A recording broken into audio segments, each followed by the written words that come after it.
یہاں پر تاریخ اسلام کی دوسری جنگ عظیم ہوئی۔ اسلام کے تاریخ میں کئی سارے غزوے اور کئی سارے سریے ہوئے، بعض میں سرکار دو عالم صلی اللہ علیہ وسلم شامل ہوئے اور بعض میں شامل نہیں ہوئے، لیکن شروعات کے 3 جنگ عظیم جس کے اندر آقا صلی اللہ علیہ وسلم قدم بقدم شانہ بشانہ ہو کر کے چلے۔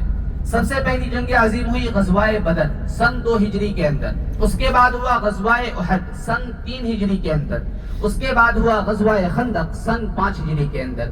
تو یہ شروعاتی کے 3 جنگ عظیم جو ہے سرکار دو عالم صلی اللہ علیہ وسلم قدم بقدم شانہ بشانہ ہو کر کے چلے۔ تو ابھی ہماری گاڑی تاریخ اسلام کی دوسری جنگ عظیم کی طرف رواں دواں ہے، غزوہ احد کی طرف رواں دواں ہے۔ اس جنگ کے اندر سرکار دو عالم صلی اللہ علیہ وسلم 1000 کے مابین ہوتے ہیں اور 1000 کی تعداد کو لے کر کے مدینہ طیبہ صلی اللہ علیہ وسلم کے شہر سے نکلتے ہیں۔ راستے میں کیا کرتے ہیں؟ ایک جگہ رکتے ہیں، پڑاؤ ڈالتے ہیں، جنگی کپڑا استعمال کرتے ہیں، زرہ استعمال کرتے ہیں، آگے بڑھتے ہیں۔ جیسے ہی آگے بڑھتے ہیں تو رئیس المنافقین عبداللہ بن ابی یہ کہہ کر کے واپس ہو جاتا ہے کہ میری رائے کو نہیں مانا گیا جس وجہ سے میں جا رہا ہوں۔ 1000 سے وہ 300 کی تعداد کو لے کر کے واپس ہو جاتا ہے۔ بستے کتنے ہیں؟ 700 کی تعداد۔ سرکار دو عالم صلی اللہ علیہ وسلم 700 کی تعداد کو لے کر کے جبل احد کے دامن میں پہنچتے ہیں۔ چند وقفے میں رائٹ ہاتھ پہ آپ کو جبل احد کا پہاڑ نظر آئے گا۔ تو 700 کی تعداد کو لے کر کے سرکار دو عالم صلی اللہ علیہ وسلم جبل احد کے دامن میں پہنچتے ہیں، اور اسی جبل احد کے دامن میں ایک چھوٹی سی پہاڑی ہے جس کا نام ہے جبل الرومات۔ جبل کے معنی پہاڑ کے آتے ہیں اور رومات کے معنی تیر انداز کے آتے ہیں۔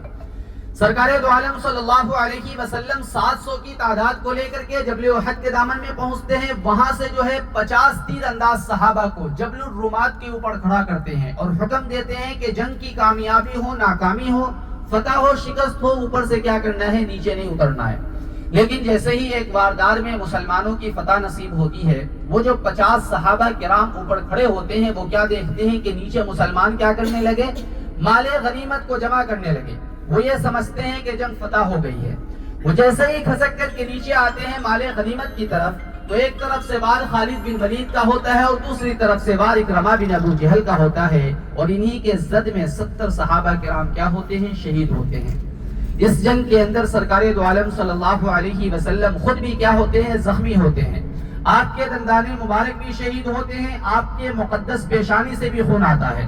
نعوذ باللہ کفار مکہ مشرکین مکہ نے افواہ پھیلا دیا کہ اللہ کے نبی اس جنگ کے اندر کیا ہوئے؟ شہید ہو گئے۔